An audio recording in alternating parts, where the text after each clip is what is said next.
Te saluda Larry Rubin. Soy el presidente de la American Society, la organización cúpula de la comunidad americana en México. American Society fue fundado en 1942 por el entonces embajador de Estados Unidos en México, George S. Messersmith, y líderes de la comunidad americana también. Hoy la comunidad americana es representada por 2 millones de norteamericanos viviendo aquí en México, miles de empresas creando millones de fuentes de empleo y cientos de asociaciones no lucrativas dando oportunidades a mexicanos y mexicanas. El día de hoy tenemos el agrado y el privilegio de contar con un importante aliado de la American Society, una de las asociaciones tan importantes de nuestra comunidad y de nuestra organización, y es el Hospital ABC.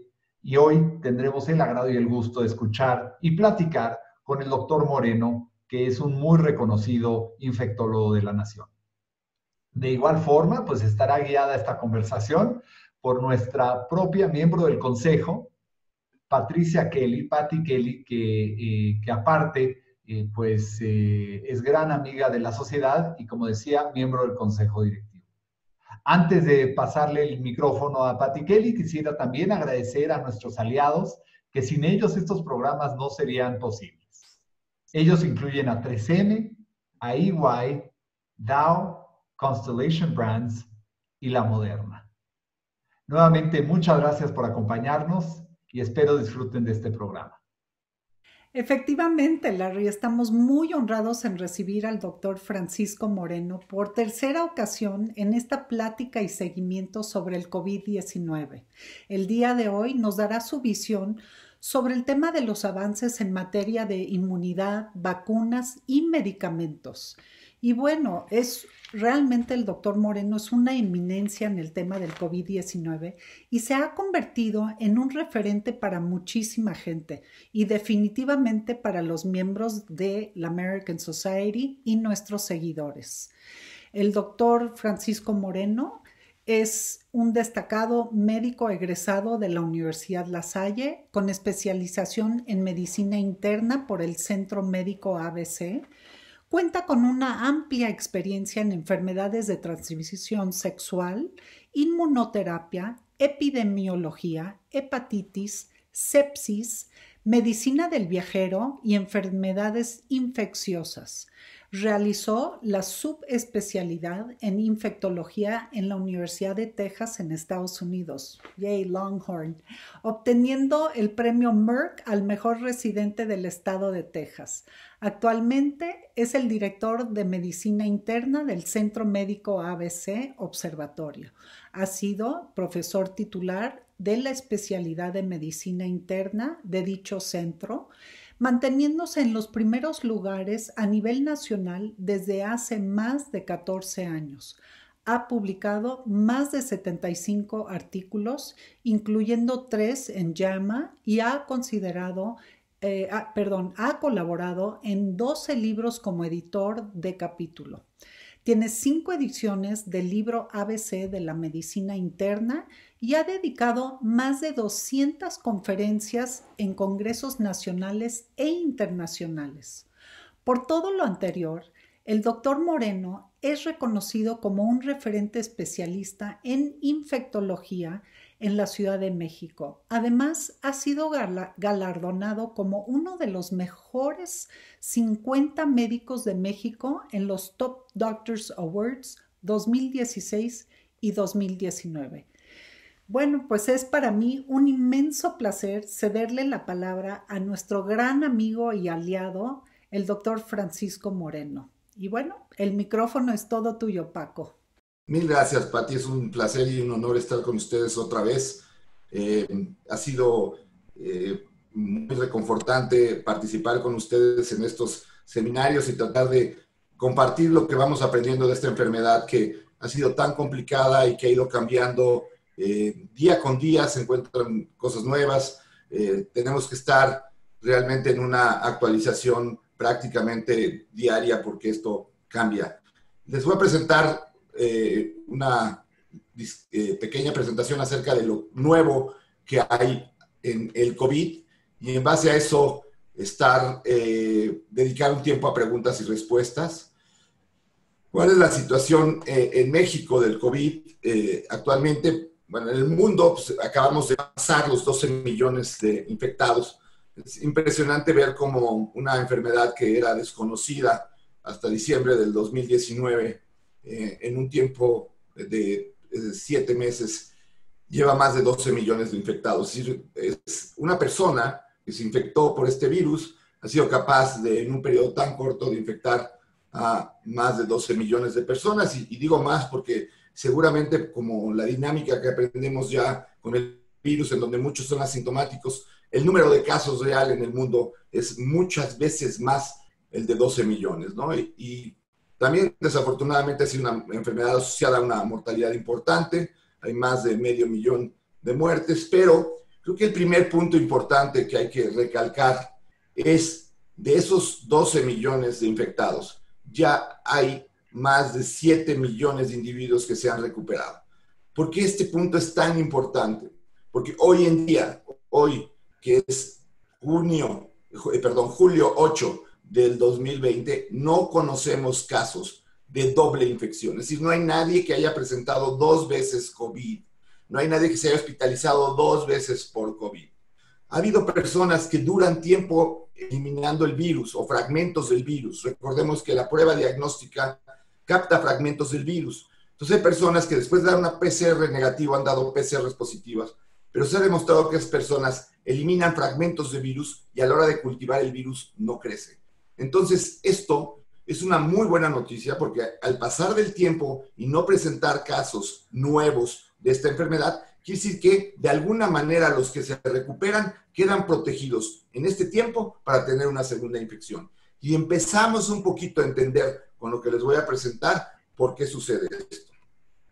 México, uno de los países más golpeados por la pandemia en América Latina, sobre todo por el gran número de defunciones que hemos tenido. En México ha ocurrido la situación de que esta enfermedad afecta en forma importante a pacientes con obesidad, con diabetes, y México es uno de los principales países en el mundo con este problema metabólico. Entonces, no es sorprendente que, a pesar de ser un país joven comparado con Italia, con España, el índice de letalidad sigue siendo muy alto a nivel mundial.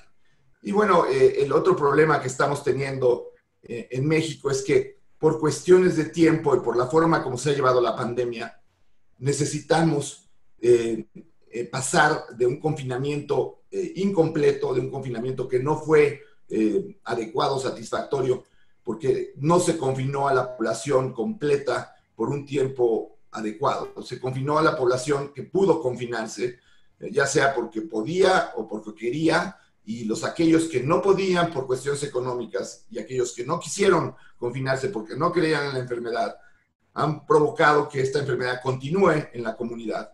Y si vemos, por ejemplo, lo que ha pasado en Italia, en donde por ahí de marzo 16 tienen el aumento de casos a 2.500, en un periodo de aproximadamente 6 semanas, llegan otra vez a los 2.500, pero de bajada.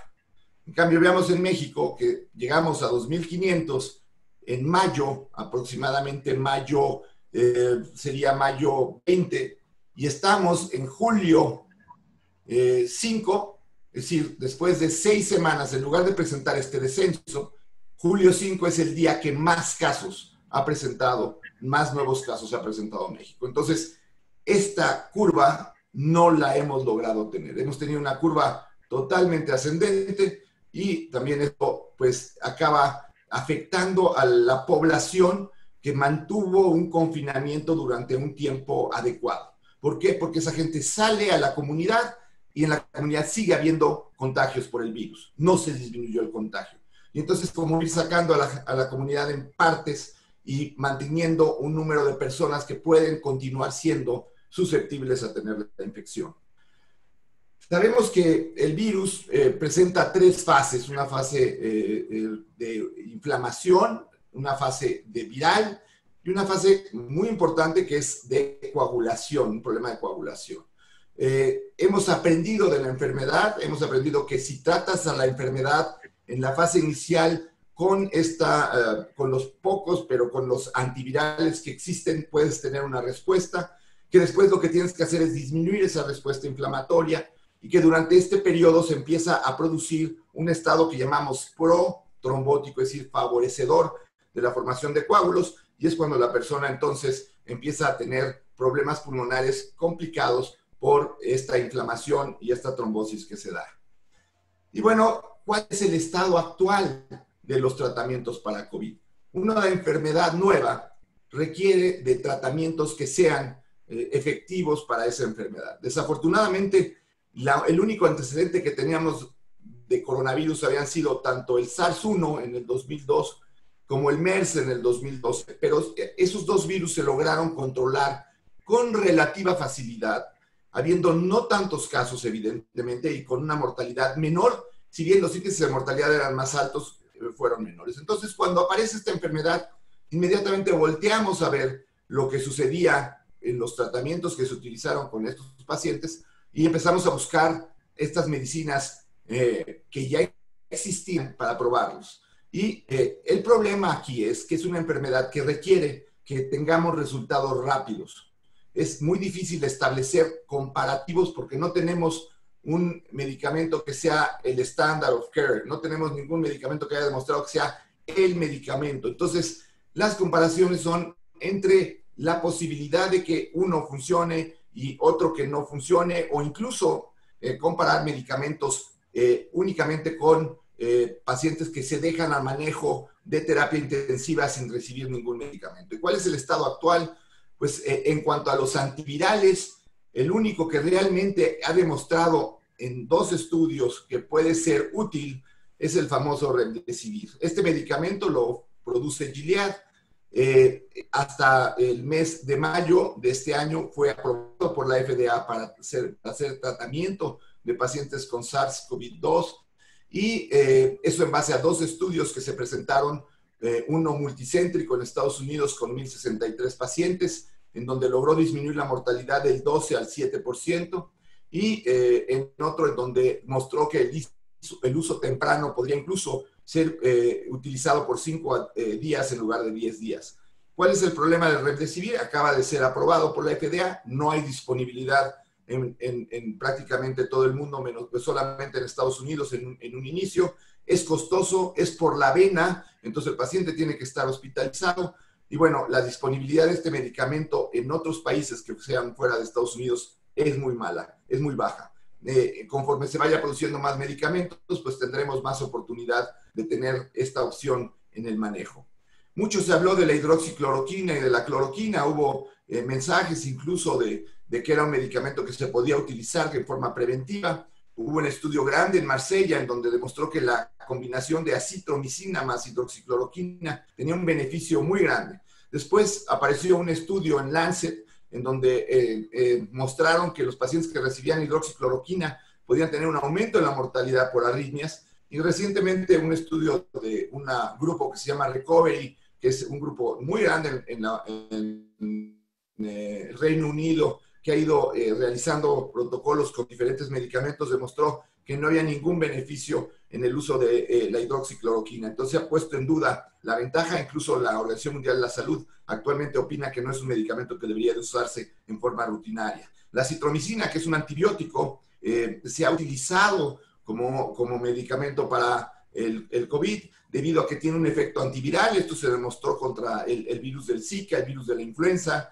y además tiene un efecto inmunomodulador. Por lo tanto, la citromicina sigue usándose, pero siempre en combinación con otros medicamentos. El lopinavir, ritonavir, era un medicamento que se utilizó para VIH, actualmente ya no se utiliza, ya que hay mejores tratamientos, y tenía una actividad antiviral, sobre todo contra el virus del SARS-1, pero ha habido estudios que cada vez han demostrado que el lopinavir, ritonavir, no es un medicamento muy adecuado para este virus, y que si no se combina con otros medicamentos, los resultados pueden ser no muy buenos, además de que es un medicamento que frecuentemente produce diarrea, y eso pues complica también el manejo de los pacientes. El oseltamivir, que es un medicamento que sí sirve para influenza, se utilizó en forma inicial en China, pero lo que vieron es que estaban tratando pacientes que tenían las 2 infecciones, la infección por influenza y la infección por COVID.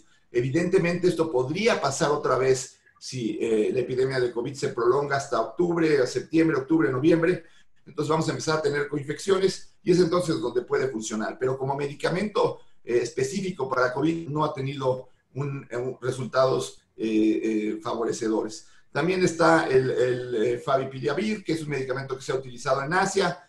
Los resultados apenas son in vitro y apenas los protocolos se están llevando a cabo. Ivermectina es un medicamento que se ha utilizado mucho en América Latina, es un antiparasitario, es un medicamento que se utilizaba para la escabiasis, para los piojos, y que en un estudio australiano mostró que tenía actividad in vitro. Sin embargo, han dicho que para las concentraciones pulmonares que se requieren de ivermectina, necesitaríamos tomar una dosis que sería tóxica. Es probable que la ivermectina tenga un uso o una opción de tratamiento en pacientes que tienen una infección de la vía respiratoria alta, es decir, prevenir que el paciente que está teniendo inicios de esta enfermedad presente daño pulmonar. Pero todavía estos estudios están en protocolo.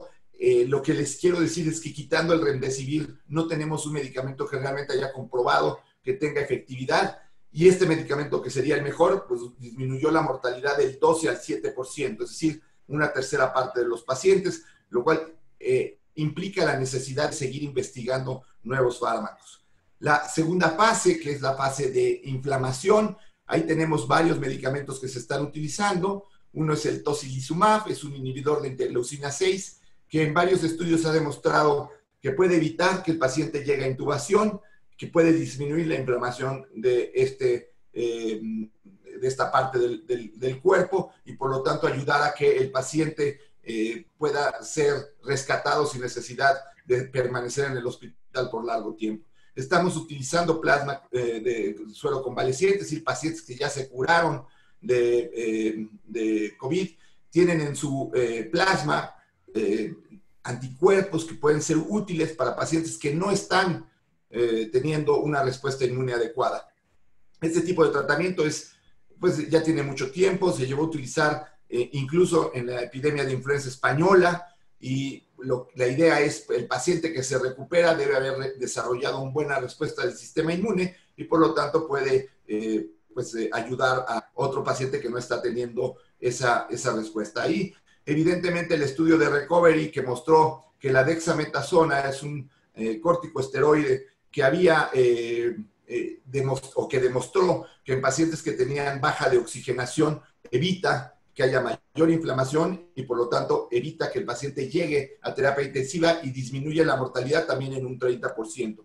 De tal forma que este medicamento está reservado para pacientes que tienen que venir al hospital porque están teniendo falta de oxigenación, pero es el poco avance que hemos tenido en cuanto a lo que hemos sabido. Y es complicado porque si ustedes ven este manual que sacó el Massachusetts General Hospital, el hospital sede de Harvard, el 4 de mayo, ellos indicaban que el uso de esteroides estaba contraindicado, que no había que usar esteroides en forma rutinaria porque no había ninguna evidencia de que existiera. Y ahora el estudio de Recovery nos muestra que la dexametasona, un esteroide, es eficaz en ciertas fases de tratamiento. Lo que quiero decirles con esto es que esto va cambiando día a día, tenemos que saber más, tenemos que aprender más, porque no es algo estático, es algo que con la información que vamos aprendiendo, con esa información vamos decidiendo cuáles son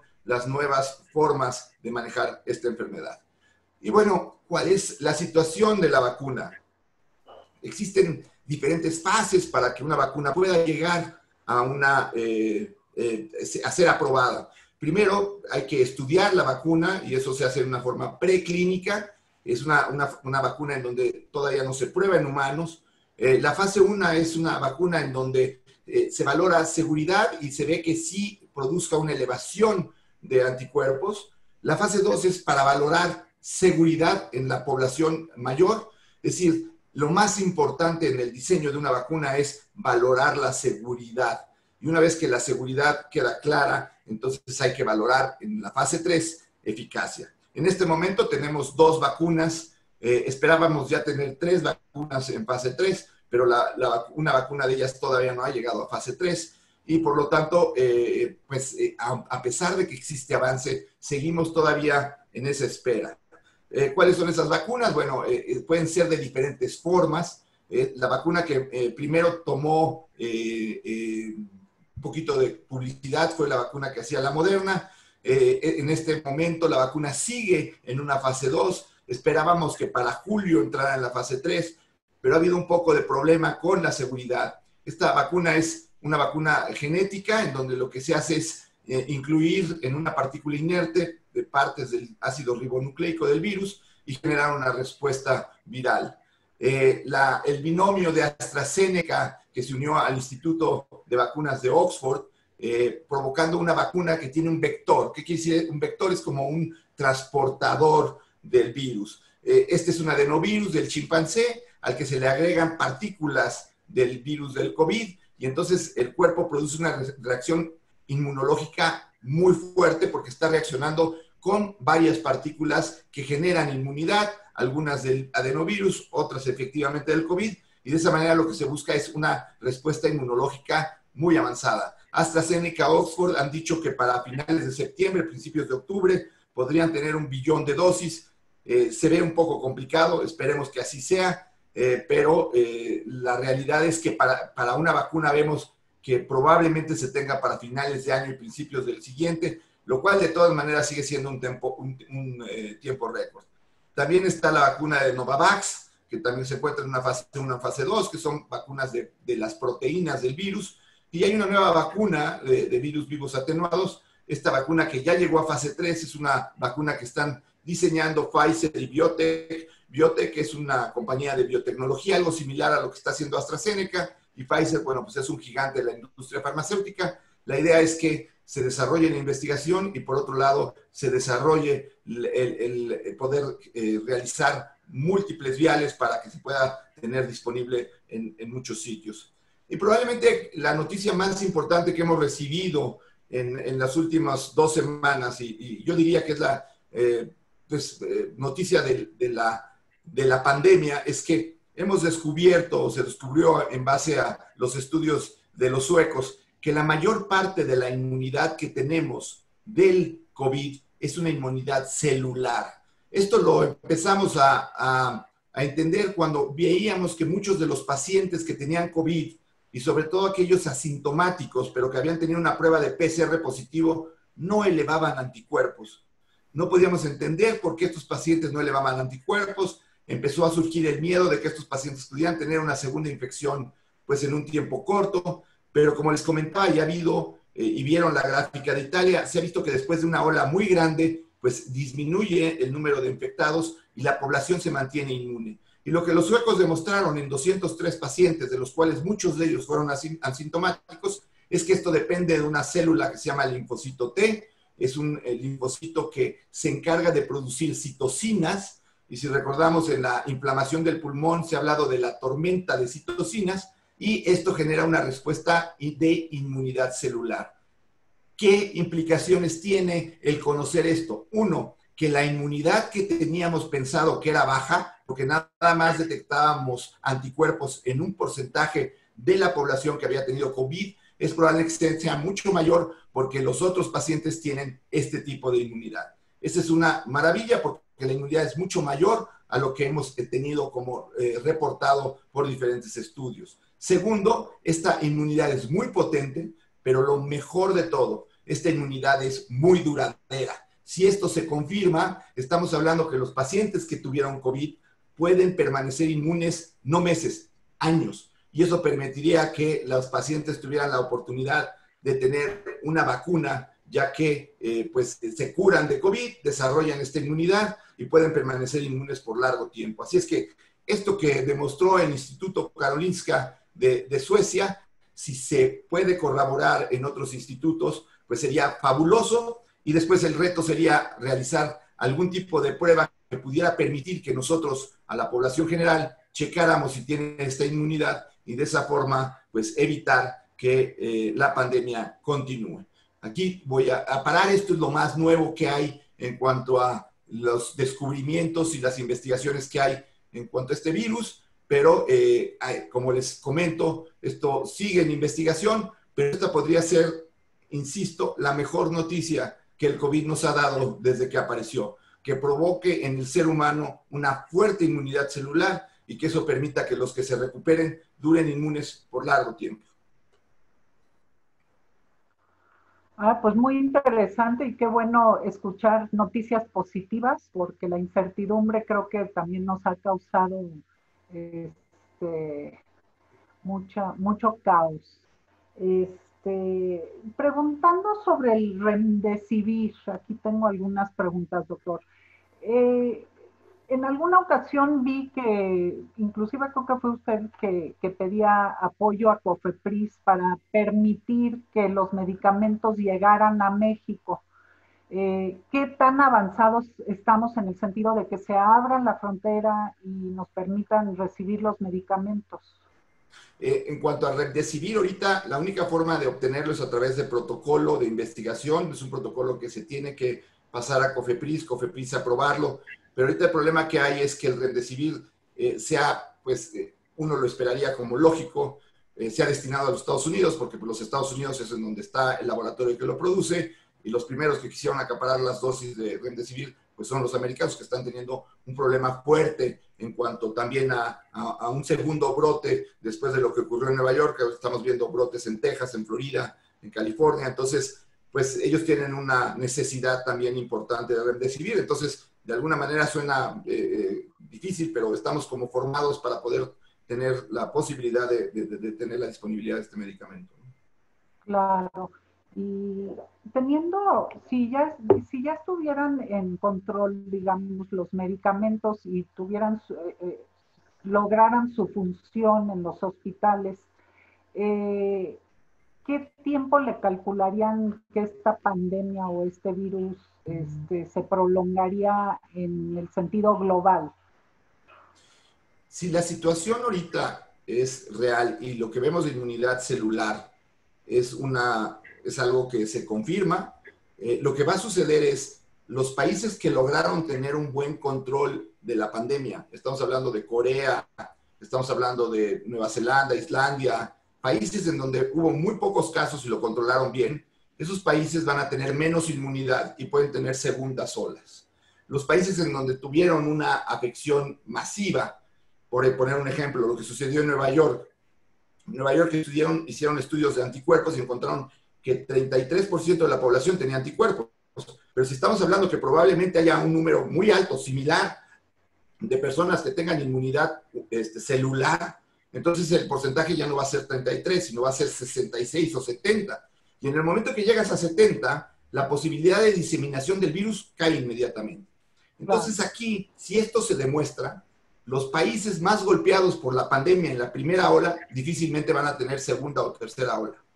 Los países que sí lo supieron hacer, entonces van a tener que tener este tipo de confinamientos en forma periódica para lograr disminuir y que no tengan esa mortalidad. No creo que haya sido bueno tener un golpe como el que hemos tenido, porque ha costado muchas vidas, pero a lo mejor el beneficio va a ser un alto número de individuos inmunes y una disminución en la transmisión del virus. Si eso sucede, estaríamos pensando que para septiembre, octubre, la pandemia va a bajar y sería fabuloso, porque en ese entonces va a coincidir la nueva época de influenza y la posibilidad de tener coinfecciones y toda esta situación de la que ya habíamos hablado. Si lo de inmunidad celular no se corrobora, estamos hablando de que esta enfermedad todavía va a tener un tiempo largo en la población mundial. Claro. Oiga, doctor, y por ejemplo, hay muchísimas empresas y laboratorios que surgieron de la nada con pruebas para el COVID. Y es alarmante porque efectivamente a nosotros nos tocó, contratamos un laboratorio, una empresa que venía a hacernos la prueba del COVID y salió un porcentaje muy alto de personas que presentaban positivo ¿cómo se llama? Síntomas. El IgG. Uh-huh. Entonces, qué alarmante es que uno piense que ya tuvo el virus y andes por la vida tan tranquilo, y quién está controlando todas estas empresas o laboratorios o como les quieran decir, que están realizando pruebas, ¿quién las está certificando? Ese ha sido un problema muy grande y es tan grande que les cuento esta historia y es real y la pueden checar. Ocurrió a principios de mayo. España compró 10 millones de euros a una empresa china de estas pruebas y resultó que la empresa china ni siquiera estaba certificada por el Centro de Control de Infecciones de China. Y entonces, a la hora que España reclamó a China, China dijo, yo no tengo ninguna certificación de esta persona, y entonces esos 10 millones de euros les costó el trabajo al primer ministro de Salud, el secretario de Salud de España. Es un problema, hay muchísimas pruebas rápidas, hay más de 200, de las cuales muchas de ellas no tienen validez. Si te quieres hacer una prueba de anticuerpos, mejor ve a un laboratorio que tenga una buena plataforma. Ya hay plataformas aprobadas por COFEPRIS, al menos hay dos. Una es de Abbott y la otra es de Roche. Y esos tienen mayor seguridad, porque tienen eso que es muy importante que comentabas, especificidad. Si te dice que tienes el anticuerpo, es de COVID-19. No te va a decir una falsa positiva a otro coronavirus que te hace salir a la calle, pensar que ya no eres susceptible y que sí eres susceptible. Entonces, lo que buscas con estas pruebas es que sean muy específicas. Si te dice que sí, sea real. Si te dice que no, puede que lo tengas, pero no se van a arriesgar a decirte que sí sin tenerlo. Claro. Sí, definitivamente es alarmante lo que está pasando. Y por ejemplo, en el Politécnico estamos avanzando a nivel nacional en en este research para encontrar alguna vacuna o algún Incluso hay medicamento un estudio de localmente. la UNAM, de la Universidad Nacional Autónoma de México, por el doctor Lascano y el doctor Ponce de León, acerca de un medicamento que se llama Sofosbuvir. Es un medicamento que se utilizó para hepatitis C y que aparentemente tiene actividad in vitro contra el virus del COVID. También probablemente se vayan a hacer protocolos. Desafortunadamente es un medicamento bastante caro, también es de Gilead, pero la situación aquí es el encontrar un medicamento nuevo, específico para el COVID lleva tiempo. Si los medicamentos que tenemos actualmente, que son los que hemos probado, no han demostrado todavía una eficacia real, pues tenemos que ir buscando en la investigación qué puede ser algo nuevo, una molécula nueva que nos ayude a controlar. También hay un estudio nuevo en cuanto al usar anticuerpos monoclonales, es decir, anticuerpos específicos diseñados contra el COVID, de una forma producirlos, de una forma aparte, para que reciba uno una carga de esos anticuerpos. Se ha hecho con otras enfermedades, y ese también es un proyecto que se está llevando a cabo también por la Universidad de Oxford. Entonces, hay mucho de investigación, pero la realidad es que hoy en día lo más efectivo contra el COVID es usar mascarilla, es lavarse las manos con agua y con jabón, y es mantener una sana distancia. Eso sigue siendo lo más efectivo contra el COVID. Claro, esos protocolos son indispensables, ¿no? Y dígame, Así doctor, es. eh, uno tendría que hacer un gran esfuerzo en mantener tu sistema inmune alto en cuestión de alimentación, de vitaminas, no sé, ¿eso puede en un momento dado beneficiarnos? Aquí realmente lo que hemos tenido es que las personas que tenían buenos hábitos alimenticios, buenos hábitos de sueño, buenos hábitos de ejercicio, que se mantenían en un peso adecuado, con una actividad física adecuada, pues ellos han sido beneficiados en el hecho de que la mayor parte de los casos de COVID en esas personas no se han complicado. Por un ejemplo, en atletas de alto rendimiento, no ha habido casos de COVID graves en atletas de alto rendimiento. Entonces, sí, el estar bien. El problema es que luego queremos estar bien de un día para otro. Y entonces esos kilos que tienes de más, pues no los vas a lograr. Y esa falta de ejercicio que no hiciste en 30 años, no la vas a lograr en 2 semanas. Entonces, lo mejor es comer bien, dormir bien, hidratarse bien, tratar de mantener una salud psíquica, física. Eso es lo que más ayuda al sistema inmune, pero pues desafortunadamente no es que vaya a cambiar de un día para otro. Claro. Oiga, doctor, y por ejemplo, le doy un ejemplo personal que yo he hecho o sea, me he dado la tarea de no acercarme a los hospitales si no es necesario, a consultorios, etcétera. Y bueno, la semana pasada sufrí una caída y desafortunadamente sí me tuvieron que trasladar al hospital. ¿Por qué tenemos que fijarnos o cuáles serían los protocolos que deben de ser por los hospitales? Yo siento que a mí no me recibieron con los protocolos necesarios. Mira, una de las situaciones que hemos hecho en el ABC es que todo paciente que llega al hospital por otra situación tiene COVID hasta que no demuestre lo contrario. ¿Y cómo le haces? A los pacientes que están programados para cirugía, les hacemos una prueba de COVID, de PCR, y se le hace una tomografía de tórax para ver que no tengan neumonía por COVID. A los pacientes, a las embarazadas que van a tener su bebé en la semana 37, le hacemos una prueba de COVID. A las urgencias, a los pacientes que llegan de urgencias, como sería tu caso desafortunado, tendrías que llegar y te hacen una prueba de COVID y te mantienen aislada.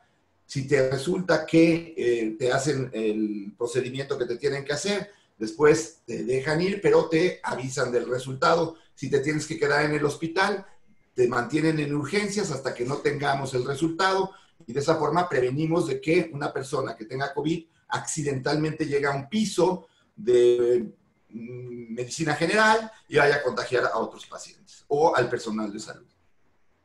Claro. Bueno, pues ahí lo tienen. Si sufren algún percance o accidente, vayan al centro médico ABC, porque yo no tuve la fortuna de que la ambulancia me trasladara al ABC y creo que no siguieron los protocolos. Creo que el centro médico ABC ha sido ejemplar en el tema de protocolos. Y bueno, doctor, estamos encantados de que cada 15 días o cada semana de los avances, porque sabemos que pues es día a día, y de veras que muchísimas gracias de parte de la American Society y de toda la audiencia por esta información tan valiosa. Mil gracias a ustedes. Les pido que todavía se cuiden, todavía tenemos alto contagio en el país. El uso de cubrebocas, no me canso de decirlo, lavado de manos y la sana distancia es muy importante. Así es que mil gracias y estoy para servirles y esperemos verlos pronto y vernos sanos. Muchas gracias. Saludos y mucha salud. Hasta luego. Gracias, igualmente. Hasta luego.